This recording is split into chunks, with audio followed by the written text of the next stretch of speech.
Ya tenemos a José Antonio Bonilla en ese rincón de pensar que todos los jueves pues nos sentamos con un té, un café, lo que sea, al lado de ese diván para ir conversando con José Antonio Bonilla, nuestro profe, de distintas cuestiones de los aspectos de la psicología deportiva.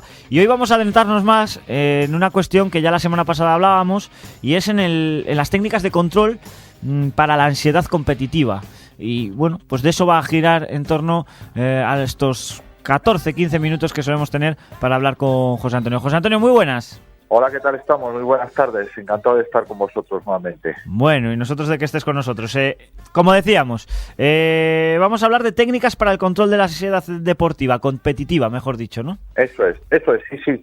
La idea es que, como comentábamos en la semana pasada, sí que evidentemente estos temas de las emociones y el estado emocional sí que juegan un papel muy importante, ¿no?, en el rendimiento, porque nos condicionan de alguna manera un poco el antes de salir a la competición, pues el adecuado nivel de concentración, y durante la propia competición pues también nos pueden generar emociones de duda, de incapacidad, de inseguridad o todo lo contrario, ¿no? Entonces, saber manejar, el conocer las técnicas, ¿no?, que nos predispongan a tener el nivel de activación adecuado para que salga nuestro mejor rendimiento, pues es muy conveniente, ¿no? Curiosamente eso, ¿no?, los entrenadores, incluso los padres, ¿no?, se dicen, no, bueno, no estés nervioso, pero tranquilízate. Claro, evidentemente si el chaval o el jugador supiera, pues lógicamente lo aplicaría, ¿no? Entonces, el que se conozcan estas técnicas, pues lógicamente puestas en práctica, pues ayudan a que el jugador o la jugadora, el deportista, pues pueda de alguna manera un poco controlar estas emociones negativas y ponerlas, las emociones, al servicio de su rendimiento, y que no el rendimiento esté lastrado por las emociones negativas que pueda tener.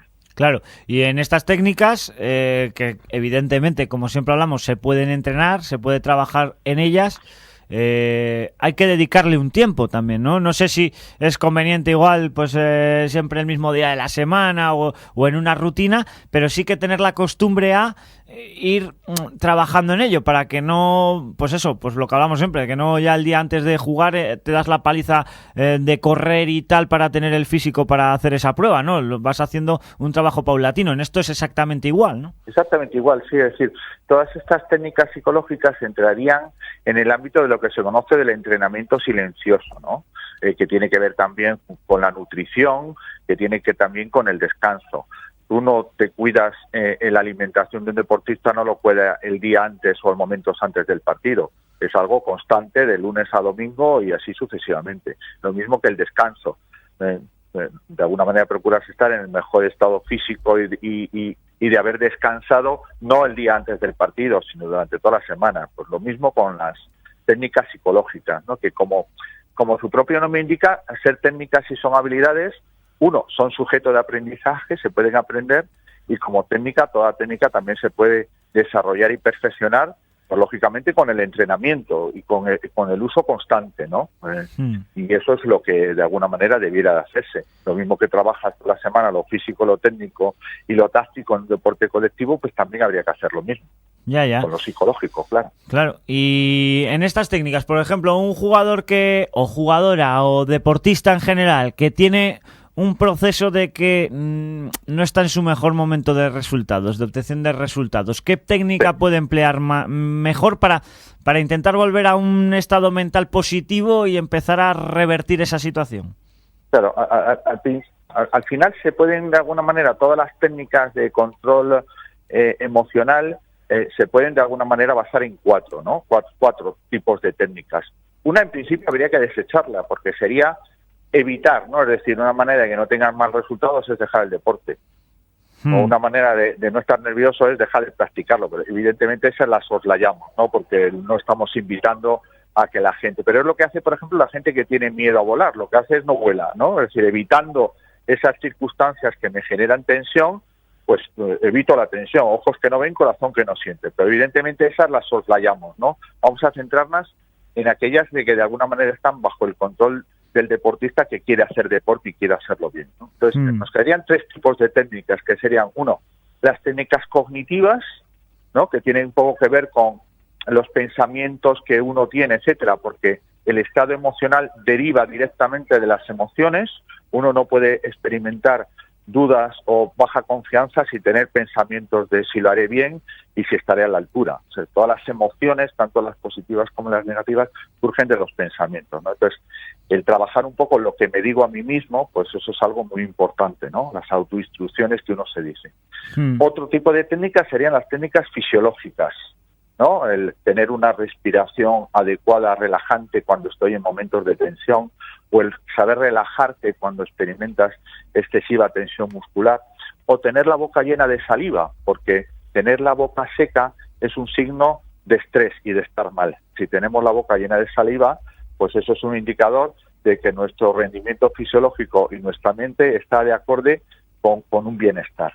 Y luego estarían, por fin, un tercer tipo de técnicas que serían las técnicas conductuales. Las técnicas conductuales, un ejemplo de ello sería lo que en el deporte se llaman las rutinas. Y las rutinas, un ejemplo sería, por ejemplo, como Rafa Nadal, que siempre hacen tienen los mismos comportamientos, tienen los mismos, ¿no? Se habla de rutinas y aquí se habla de manías, ¿no? Bueno, pues las rutinas serían aquellos comportamientos que un deportista tiene que le ligan directamente o que le asocian a un estado emocional de confianza y que le permiten, no le aseguran lógicamente porque hay un rival, pero que le permiten estar en condiciones de ofrecer su mejor versión. Entonces, estas técnicas, tanto las fisiológicas como las cognitivas como las conductuales, están siempre a merced del propio deportista y evidentemente se deben de trabajar.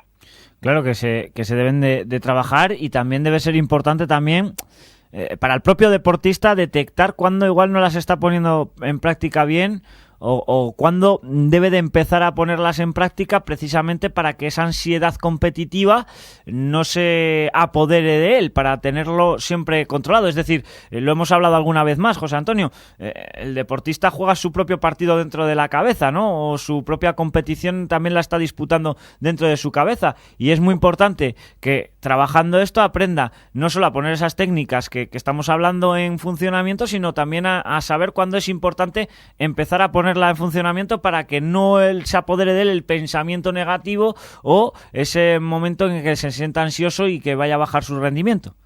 Claro, ahí siempre el deportista tiene que estar alerta, ¿no? Tiene que estar un poco, repito, y no quiero ser pesado, pero lo mismo que uno está alerta de llegar con la adecuada preparación física, etcétera, uno también tiene que estar alerta del nivel de activación, y tan malo es un exceso de activación como un defecto de activación que le permita afrontar la competición. A veces uno sale al campo demasiado relajado y eso invita a que a lo mejor un rival teóricamente inferior, pues te supere, ¿no? O sales muy sobreactivado y eso hace que tu tensión pues te impida, lógicamente, reflejar. Te impide reflejar, por así decirlo, un poquito tu mejor versión, ¿no? Entonces, ahí todo deportista debe de conocer un poco cuál es esa situación, ser su propio médico, ¿no? Y aplicarse su propio tratamiento, porque tanto una cosa como otra está a merced del deportista. Claro, porque aquí sí que vosotros, los psicólogos deportivos o psicólogas deportivos, lo que hacéis es darle las pautas, las técnicas, ayudarle durante el entrenamiento. Pero ahora, amigo, en el momento de la competición, ahí claro, ya tú le has dado todas las herramientas que podías, es su momento para utilizarlas, ¿no?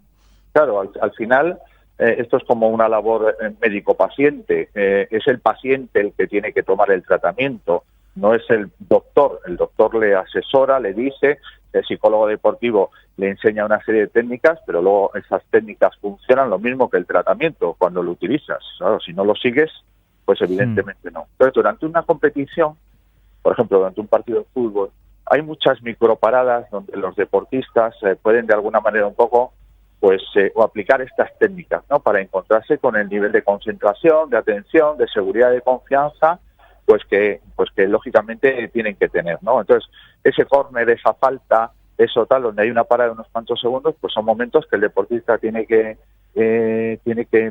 aplicar pues esa relajación o esos pensamientos positivos, etcétera, etcétera, ¿no? Porque al final ya explicaremos en todo momento cómo funciona la mente, pero la mente en ese sentido no me ayuda, porque la mente es mucho más crítica, más que afianzadora, me transmite más dudas que confianza, ¿no? Entonces tengo que luchar contra cómo funciona la mente, que me ayuda a no ofrecer mi mejor versión. Claro, y ahí es donde entra pues ese trabajo durante el entrenamiento, en el apartado psicológico. También aquí, claro, es lo que decías, ¿no? Cuando hay paradas o cuando hay un descanso, cuando al técnico deportivo siempre le tienes cerca, al psicólogo igual a veces no, igual también era interesante tener a ese psicólogo que te ayuda durante la semana cerca en esos momentos de parón, ¿no? Ya sea en el descanso o claro, así. Claro. Es decir, los psicólogos también, es decir, es buena su participación y su entrada en el vestuario, ¿no? Antes de un partido, ¿no? Para transmitir no las consignas técnico-tácticas, ¿no? Sino para transmitir y recordar por la importancia de respirar, la importancia de tener pensamientos positivos, la importancia de animarnos unos a otros, ¿no? En el descanso también, ¿no? A veces puede ser un buen momento que de los 5 minutos que habla el entrenador entre tal y tal, pues 10 segundos o 30 hable el psicólogo para transmitir alguna consigna o alguna cosa, ¿no? Yo creo que el papel del psicólogo no solamente es como asesor externo, sino que dentro del vestuario también puede ejercer una labor importante, porque los aspectos psicológicos son importantes en el rendimiento. Y dentro del cuerpo técnico, ¿no? Incluso lo que estamos hablando, para estar ahí y poder ayudar. Claro, también habrá algún entrenador, igual te lo has encontrado a lo largo de tu carrera, José Antonio, que igual sienta que como que le pisas un poco el prao, ¿no? Porque también a los entrenadores les gusta ser los que den ese discurso motivador y demás, ¿no? Que pueden entrelazarse un poco con lo psicológico. Claro, cada vez más los entrenadores recurren a esta faceta, por así decirlo, un poco motivadora, ¿no? Y yo a veces en broma les comento, oye, que me estás quitando el pan de mis hijas, ¿no? Claro, a lo que los entrenadores no son sabedores son de alguna manera un poco de las técnicas, ¿no? Sí que pueden dar mensajes motivadores, pero luego al final, bueno, la motivación es un proceso personal de cada uno, hay que saber cómo entrar a cada uno, ¿no? O las consignas, venga, tenemos que tener tranquilidad, conservar el balón, pero bueno, ¿cómo se adquiere la tranquilidad? Claro, es fácil decirlo, más complicado hacerlo, pero para ello hay una serie de técnicas que los psicólogos deportivos conocemos y enseñamos cuando nos permiten, ¿no? Que muchas veces no se habla mucho, ¿no? Ya lo hemos dicho otra vez, de los factores psicológicos, pero a lo mejor no se presta la debida atención a trabajarlos y a dedicar partes de las sesiones de entrenamiento a trabajar estos aspectos. Pues está claro. Pues José Antonio, que llegamos al final del Rincón de Pensar de este jueves y que ha sido un auténtico placer como siempre. Seguiremos hablando de distintas cuestiones de la psicología deportiva en próximas ediciones, en próximas semanas. Para mí que sí que es un placer el estar con vosotros, o sea que nos emplazamos a oírnos y a vernos el próximo jueves. Perfecto, José Antonio, un fuerte abrazo. Igualmente.